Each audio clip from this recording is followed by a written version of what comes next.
Penal, sob a acusação de, no dia 27 de janeiro de 2023, por volta das 15 horas, ter invadido a residência da vítima, situada na rua Inês Carneiro, bairro São Sebastião, em Esperantinópolis, movido pela suspeita de que a vítima mantinha um relacionamento com outra pessoa. Após adentrar no imóvel, o denunciado dirigiu-se ao quarto onde a vítima se encontrava dormindo e, de forma deliberada, desferiu um golpe de faca em seu peito, causando-lhe a morte. O homicídio foi presenciado por um sobrinho da vítima. Na sessão plenária de julgamento realizada hoje, foi ouvida uma testemunha e duas informantes, e na sequência foi interrogado o réu. As partes apresentaram suas argumentações, com o Ministério Público pleiteando a condenação do réu na forma da pronúncia. Por outro lado, a defesa postulou pela absolvição e subsidiariamente pela causa de diminuição da injusta provocação da vítima, homicídio privilegiado. Encerrados os debates, os jurados foram questionados sobre sua capacidade para proceder ao julgamento, tendo respondido que sim. Em seguida, foram formulados os quesitos e o Conselho de Sentença respondeu da seguinte forma: quanto à materialidade do crime, os jurados por maioria responderam sim, reconhecendo que a vítima, Elanias, sofreu um golpe de faca em seu peito, que foi determinante para o seu óbito. Em relação à autoria, também por maioria afirmaram sim, indicando que o acusado Kleber foi o autor do fato contra a vítima. Assim procedida a votação ao quesito absolutório genérico, os jurados por maioria responderam não, afastando as teses absolutórias. Em seguida, os jurados responderam por maioria não ao quesito da causa de diminuição do privilégio. Quanto aos quesitos das qualificadoras, por maioria, os jurados responderam sim, e quanto à causa de aumento de pena do crime ter sido praticado na presença física do descendente da vítima, Carlos Daniel, também por maioria responderam sim. Assim, diante do exposto, em face da vontade soberana dos senhores jurados, julgo procedente a pretensão punitiva estatal, constante na denúncia, para assim condenar o réu Kleber Clementino Souza, já qualificado como incurso nas penas do artigo 121, parágrafo 2º, incisos 1, 4 e 6, parágrafo 2º-A, inciso 1 e parágrafo 7º, inciso 3 do Código Penal. Passo a dosar-lhe a pena. Na primeira, antes de começar a dosimetria, ressalto que, como foram reconhecidas 3 qualificadoras, uma será utilizada para qualificar o crime e as demais serão utilizadas na segunda fase da dosimetria da pena. Então, na primeira fase da dosimetria, analisando as circunstâncias judiciais, verifico que a culpabilidade, a reprovabilidade da espécie já está dentro do tipo penal, então não valoro negativamente. O réu, ele ostenta maus antecedentes ante a presença de sentença penal condenatória com trânsito em julgado na certidão apostada aos autos, uma vez que ele foi condenado por contravenção penal, que não pode ser utilizada como reincidência, mas, conforme entendimento dos tribunais superiores, pode ser utilizada como maus antecedentes. Poucos elementos foram coletados a respeito da personalidade do agente. Por outro lado, nota-se que é o caso de valorar negativamente a sua conduta social, pois, conforme a doutrina destaca, os antecedentes se restringem aos envolvimentos criminais do agente. Já a conduta social tem um alcance mais amplo, referindo-se às suas atividades relativas ao trabalho, seu relacionamento familiar e social, e qualquer outra forma de comportamento dentro da sociedade. Durante a instrução processual, restou demonstrado pelos depoimentos prestados sobre o crivo do contraditório e da ampla defesa que o comportamento do réu era violento e agressivo em suas relações domésticas, inclusive no relacionamento anterior que teve com a informante Helena, além de restar provado que o relacionamento com a vítima era conturbado. Assim, valoro negativamente a conduta social.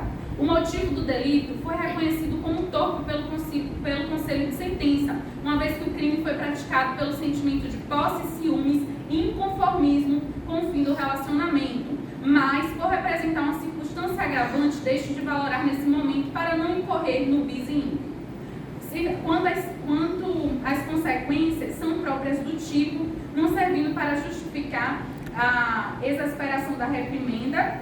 O comportamento da vítima em nada contribuiu para a prática do fato.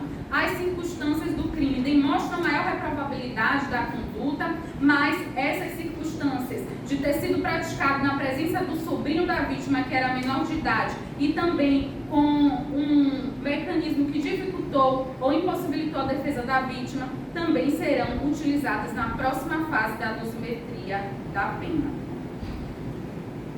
Assim, fixo a pena base no patamar de 16 anos e 6 meses de reclusão.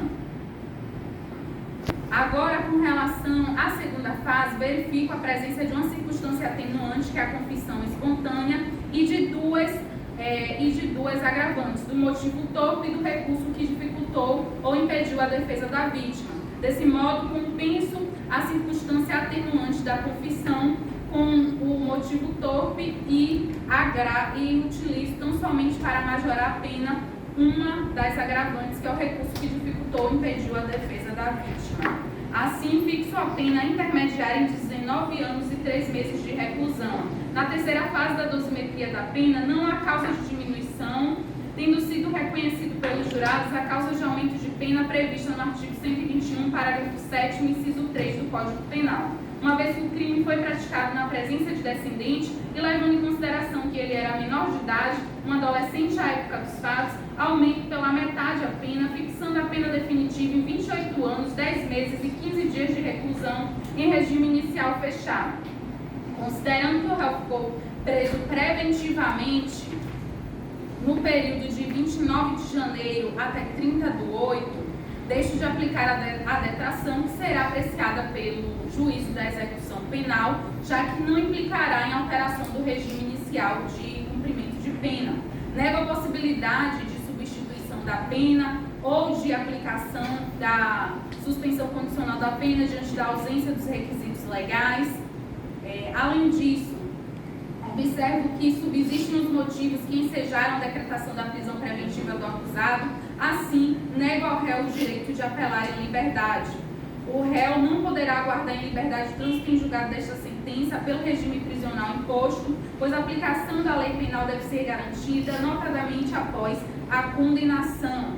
De fato, cuida-se de crime de homicídio qualificado, feminicídio, ao que foi imposta pena privativa de liberdade de reclusão muito superior a 8 anos. Além disso, o réu respondeu preso preventivamente por todo o processo, sendo pouco eficiente do ponto de vista da garantia da aplicação da lei e condenado pelo Tribunal do Júri seja posto em liberdade para recorrer da sentença.